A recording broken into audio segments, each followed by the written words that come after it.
अब हम देखने वाले हैं एक्वेरियस यानी कि कुंभ राशि वालों के लिए आपके पार्टनर की करंट फीलिंग्स। ठीक है, सभी के लिए होगी करंट फीलिंग्स, चाहे आप मैरिड हो, अनमैरिड हो, क्रश वाले हो, नो कांटेक्ट वाले हो, वन साइडेड लव करते हो, अभी तक आपने कन्फेस नहीं किया, करना चाहते हो, फिर भी आप जानना चाहते हो ना अपने पार्टनर के बारे में कि उनकी कंडीशन कैसी है, क्या सोच रहे हैं। इसीलिए इस वीडियो को आपको देखना है। ठीक है, और हर किसी से सेम रीडिंग मैच नहीं होगी। बहुत सारे लोग देख रहे हैं तो सभी के लिए ये रीडिंग होगी। जो आपसे मैच करेगी उसको लेना है, जो मैच नहीं होगी वो सोचिए कि बाकी लोगों के लिए हो सकती है। ठीक है, बहुत ही माइंड को हमेशा बोलती हूँ ना, ब्रॉड करके सुनिए, समझिए क्या है। और टैरो की रीडिंग चेंज होती रहती है। आपकी लाइफ की सारी रिस्पॉन्सिबिलिटी डिवाइन के हाथों में है।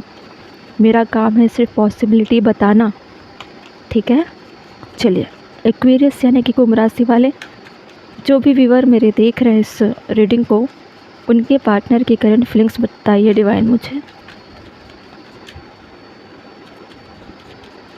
5 कार्ड लेंगे हम। पहला है क्वीन ऑफ सोर्ड्स।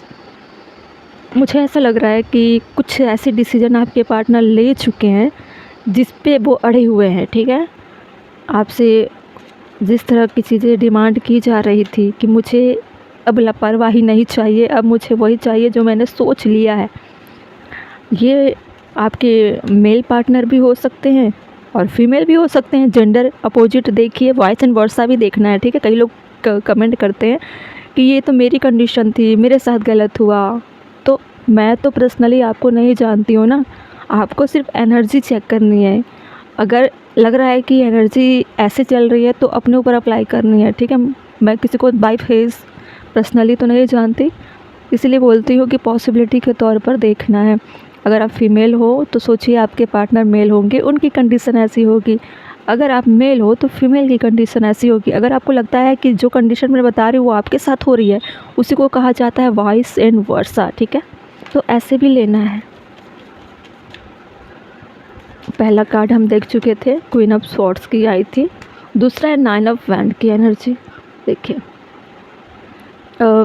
आपके पार्टनर की जो करंट सिचुएशन है, करंट फीलिंग्स है, और अभी जिस हालात में चल रहे हैं वो टू द पॉइंट वाली है। बहुत चिड़चिड़े से, रूड और बहुत प्रैक्टिकल हो चुके हैं आपके पार्टनर, और अंदर से ऐसा लग रहा है कि जैसे कि उनसे कोई बहुत बड़ी जंग लड़ने के लिए आ रहा है या आ रही है, तो खुद को प्रोटेक्ट करते हुए नज़र आ रहे हैं। ठीक है, अपने अराउंड इतनी बाउंड्री उन्होंने सेट करके रखा हुआ है जैसे कि अब कोई आता है मेरी लाइफ में या कुछ भी मेरी लाइफ में होता है तो वो मेरे बिना परमिशन के नहीं होगा। बहुत हो गया चीट करना, बहुत हो गया मैनिपुलेट करना, बहुत हो गए अनवांटेड लोगों का मेरी लाइफ में आना। अब वही होगा जो मैंने सोचा है। ऐसी चीज़ें बहुत ज़्यादा डिसिप्लिन, बहुत ज़्यादा प्रैक्टिकल, रूड होकर चल रहे हैं। देखिए किंग ऑफ स्वॉर्ड्स, आपका बिहेवियर भी ऐसा ही हो गया। पहले अभी भी आपकी कंडीशन किंग ऑफ स्वॉर्ड्स की तरह होगी, इसीलिए आपके पार्टनर को स्वॉर्ड्स की तरह रिएक्ट करना पड़ रहा है। ठीक है, दोनों में तू मैं चल रही है और दोनों एक दूसरे से खुद को डिफेंड करने की कोशिश कर रहे हो। दोनों एक दूसरे को सफाई दे रहे हो कि मेरी गलती नहीं है, मेरी गलती नहीं है, या कुछ भी होता है मेरी लाइफ में तो उसकी रिस्पॉन्सिबिलिटी आपको लेनी पड़ेगी। तो आप सोच रहे हो कि मेरे साथ कुछ होता है तो उसकी रिस्पॉन्सिबिलिटी तुम बनोगी या बनोगी। ऐसा नहीं होगा कि सारी ब्लेमिंग मुझ पे लगा दी जाए और तुम बच के निकल जाओ। ऐसा कैसे हो सकता है? सारी गलती मेरी नहीं थी, मतलब ब्लेमिंग गेम्स। ठीक है, तुम गलत, मैं गलत, मैं गलत, तुम गलत, ऐसा कोई यहाँ विक्टिम बनना नहीं चाहता। अच्छा है, लड़ते रहो, प्रैक्टिकल बनकर। रिश्तों में यही तो रहा, आजकल रिश्तों में यही रहा, कुछ बचा नहीं, प्यार वाली चीज़ें तो बची ही नहीं। या तो रिवेंज लो, या तो बदले लो, या फिर जासूसी करो, या फिर सामने वाले के सक्सेस को देख देख कर खुद को बीमार करो। यही तो लाइफ बची है, और कुछ बचा है क्या? इतनी घटिया लाइफ इस तरह से जीने में किसका फ़ायदा है बताओ? ना आपका फ़ायदा होगा ना किसी और का फ़ायदा होगा। जिस काम के लिए भेजा जाता है धरती पर वो नहीं होता, बाकी सारी चीज़ें होती है द वर्ल्ड। देखिए जो पैटर्न चल रहा है ना, उसकी एंडिंग तो होगी, क्योंकि ऐसी एनर्जी ज़्यादा समय तक एग्जिस्ट नहीं करती ना। डिवाइन भी तो कुछ है, उनका मजाक तो नहीं ना बनेगा कि आपको लाइफ दे दी गई तो आप एक दूसरे को इस तरह से डोमिनेट करने पर लगे हुए हो, और भी तो चीज़ें हैं आपकी लाइफ में करने के लिए, तो एक साइकिल कंप्लीट हो सकती है आपके अराउंड। आपकी लाइफ में भी बहुत तेज़ी से बहुत चीज़ें बदल जाएगी, आपके पार्टनर की लाइफ में भी बहुत सारी चीज़ें बदल जाएगी। डिस्टेंस में भी हो सकते हो, इस वक्त आपके पार्टनर आपसे दूरियां बनाने का प्रयास कर रहे हैं, और आप क्या कर रहे हो, उनको ढूंढ रहे हो, उनको स्टॉक कर रहे हो, उनको इंटरनेट पे सर्च कर रहे हो कि कहीं से कुछ खबर मिल जाए, ऐसी चीज़ें। जस्टिस, किसी एक इंसान को जस्टिस चाहिए। अगर आपके पार्टनर ने ऐसा रौद्र रूप धारण किया है, क्वीन ऑफ सोर्ड्स की एनर्जी में, अगर फीमेल होगी वो पहले बहुत ज़्यादा साई टाइप की होंगी, बहुत ज़्यादा डल टाइप की होंगी, बहुत ज़्यादा मैनिपुलेट हो जाती थी पहले, लेकिन अब खुद को बोल्ड बनाकर, ठीक है, टू द पॉइंट बात करना चाह रही होंगी, क्योंकि उनको लग रहा है ना कि उनके साथ गलत हुआ, इसलिए अपने राइट्स के लिए वो आगे बढ़ रही है। बॉटम में क्या है, नाइट ऑफ पेंटिकल। आप चाह रहे हो कि अपने पार्टनर को आप मनाओ, आपके पार्टनर यही चाहते हैं कि आप वापस आओ, फिर से मैनिपुलेट करो, ये नहीं चाहते। उनके साथ जो गलत हुआ उसके लिए जस्टिस चाहिए उनको, आपके पार्टनर सिर्फ ये चाहते हैं, ठीक है। और आप क्या चाहते हो, आप चाह रहे हो कि आप अपने पार्टनर को मनाओ, और मनाने का रीज़न पता है क्या है, डर रहे हो उनके रूप को देखकर, उनके ताकत को देखकर, क्योंकि आपने इस तरह से उनका स्वरूप नहीं देखा था ना। अचानक इस तरह से आपके पार्टनर बदल चुके, और ये बदलाव आना ही था, ठीक है। कब तक कोई इंसान बेवकूफ़ बनकर चलेगा। अगर ये सारी चीज़ें आपके पार्टनर के साथ नहीं हो रही, आपके साथ हो रही थी, तो इसको अपने से रिलेट करना है, वॉइस एंड वर्सा, ठीक है। देखते हैं क्वीन ऑफ सोर्ड्स क्यों था। क्वीन ऑफ सोर्ड्स में कोल्ड कंट्रोल, देखिए बहुत कंट्रोल किया इन्होंने, बहुत सब्र किया, बहुत कुछ झेला, और इनको लगने लगा कि अब सब्र का बांध टूटा, अब टूटा, अब टूटा। अब उनको लगने लगा कि नहीं, अब तो जो होगा वो तो आर या पार वाली चीज़ें होगी, अब ज़्यादा समय तक मैं सर्वाइव नहीं हो सकती या नहीं हो सकता, खुद को भेड़ चाल में लेकर नहीं जा सकती या नहीं जा सकता, ऐसी चीज़ें चल रही है। अब सिर्फ वन साइडेड चीज़ें नहीं चलेगी, अब मेरी भी बातें सुनी जानी चाहिए। मैं क्या सोचती हूँ, मैं क्या सोचता हूँ, मेरी भी तो वैल्यू होनी चाहिए। नाइन ऑफ वैंड में है फाउंडेशन एंड फैमिली। देखिए खुद को प्रोटेक्ट करने में भी लगे हुए हैं। अगर मैरिड कपल होंगे ना, तो उनको ऐसा लग रहा है जैसे कि आप उनके परिवार को नुकसान पहुंचा सकते हो, इसलिए वो प्रोटेक्ट कर रहे हैं अपनी भी लाइफ को और अपनी फैमिली को। अगर आपके बीच में बच्चों वाली इशू है और परिवार के लोगों की इशू है, तो आप क्या कर रहे हो, उन तक पहुंचने का प्रयास कर रहे होंगे, लेकिन आपके पार्टनर चाहते हैं कि आप उनके परिवार को कांटेक्ट भी ना करो किसी भी तरह से, उनके बच्चों से, या आपके भी बच्चे हैं ना, दोनों के बच्चे हैं, तो वो नहीं चाहते कि आप किसी भी तरह से उनके करीब आने का प्रयास करो, ठीक है। और किसी ऐसे पर्सन होंगे जो बहुत स्पेसिफिक होंगे, जिसका लीगल मैटर चल रहा होगा, जो डाइवोर्स के केस को फाइट कर रहे होंगे, वहाँ पे बच्चों की कस्टडी लेने वाली बातें चल रही है। तो आपके पार्टनर बढ़ चढ़ के हिस्सा ले रहे हैं कि बच्चों की रिस्पॉन्सिबिलिटी उनके पास हो, ना कि आपके पास। King of swords, comfort stone, resistance, fear of the new, clinging to the old way of situation. देखिए बहुत सारी ऐसी चीज़ें जो कभी कंफर्ट जोन है ना, जैसे कि आप अपनी लाइफ में बहुत सारी चीज़ें नोटिस कर रहे हो कि कुछ ऐसी चीज़ें हैं जिसको मैं कंट्रोल नहीं कर पा रहा हूँ या कंट्रोल नहीं कर पा रही हूँ, मेरे कंट्रोल से बाहर हो रही है, आपको समझ में नहीं आ रहा। पता है ऐसा क्यों होता है कि सारी चीज़ें आसान होने के बाद भी अब समझ में नहीं आता है, अपने कंफर्ट जोन से बाहर होता है। क्यों होता है मालूम है? क्योंकि फियर आ जाती है ना, मिक्स्ड चीज़ें आ गई।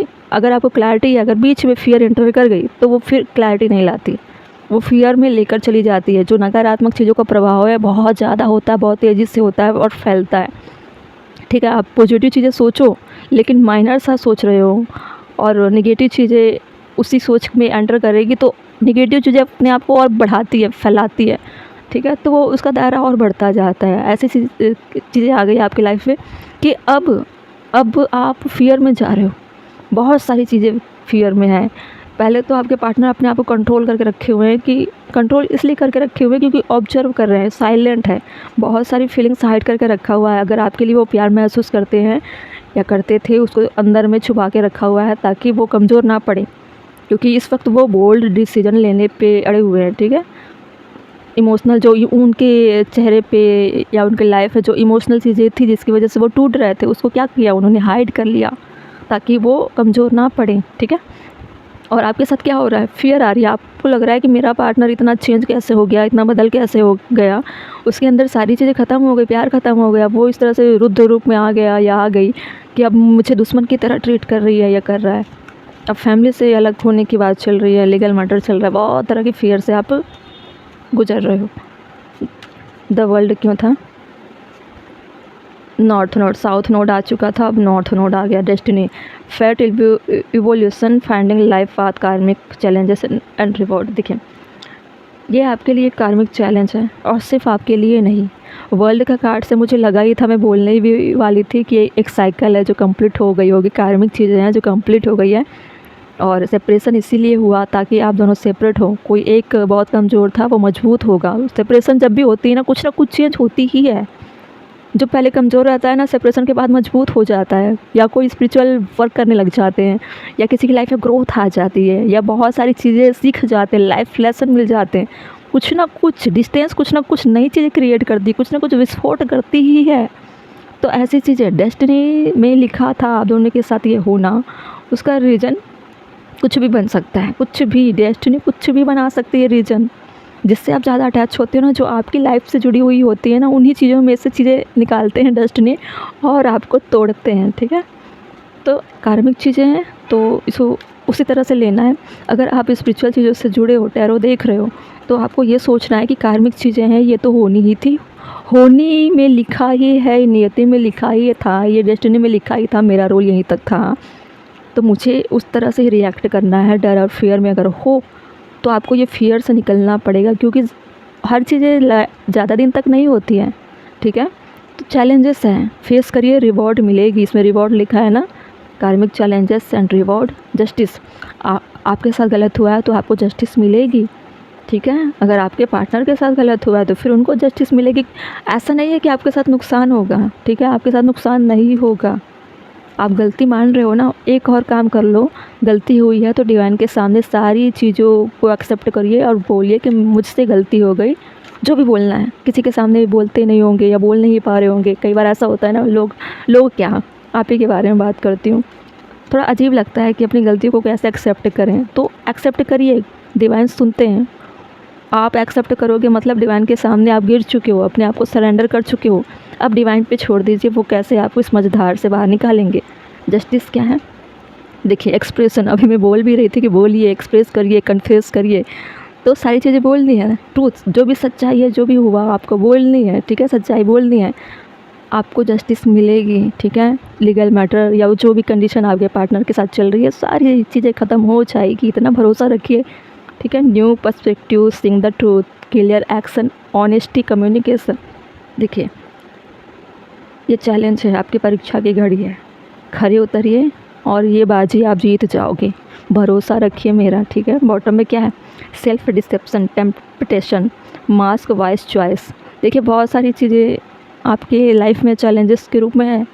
अब कार्मिक किसी भी रूप में आ सकती है ना, बड़ा रूप लेकर, बड़ा भयानक राक्षस बन के आएगा, बड़े बड़े प्यारे से इंसान बनकर आएगा, अच्छी अच्छी खूबसूरत चीज़ें लुभाने के लिए आ सकती है। तो कुछ भी अगर लाइफ में आती है ना, तो सिर्फ चीज़ें नहीं आ रही, उसके साथ 10 तरह की प्रॉब्लम्स भी आती हैं। तो हमेशा ऐसा नहीं है कि अभी आपकी लाइफ में प्रॉब्लम चल रही है तभी आप अटेंशन में रहोगे या फिर तैयार रहोगे। लाइफ में, लाइफ है, अर्थ की लाइफ में हमेशा रेडी रहना चाहिए हर चीज़ों के लिए, ठीक है। डर और फियर तो आएगी ही। अब अगर आप इस डर से निकल गए किसी तरह टैरो कार्ड देखकर, या फेस करने के लिए रेडी हो भी जाते हो, तो अगला कुछ चैलेंज आ जाएगा, अगला कोई पड़ाव आ जाएगा, आपकी फैमिली से ना होकर कुछ और आ जाए, तो फिर क्या करोगे। इसलिए स्पिरिचुअल पाथ पे अपनी लाइफ को बना कर रखना चाहिए, ताकि लाइफ में कितनी भी चीज़ें उथल पुथल हो जाए ना, तो उसको आप बैलेंस कर पाओगे, ठीक है। यही ताकत है, धरती पे रहोगे तो अर्थ का जो नियम है, कार्मिक चीज़ों का साइकिल है, उसको हैंडल करने के लिए आपको स्पिरिचुअल चीज़ों को अपनाना ही पड़ेगा। जब जब डिस्टेंस बनाकर चलोगे तब तब आपको ये सारी चीज़ें, बुरी चीज़ें जकड़ लेगी, ठीक है। इसका सहारा लीजिए और अपनी लाइफ में ग्रोथ करिए, आगे बढ़िए, ठीक है।